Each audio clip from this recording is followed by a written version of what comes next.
Hey everybody, this is just a quick video to help you if you have a condenser microphone like this Rode microphone here and it is not working, and how you can get it to work. There's a couple things that you should try to do. Number one is just to make sure that all of the cables are plugged in correctly.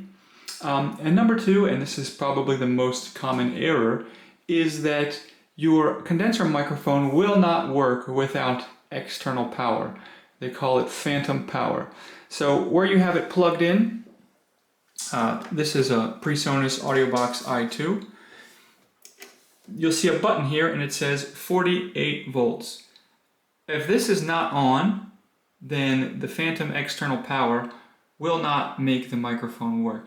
So in order for the microphone to work, I need to have this on, and on this machine it is indicated by the blue light being on. So there you go. That's the number one way to make sure that your condenser microphone is working. Thanks a lot for watching and have a great day.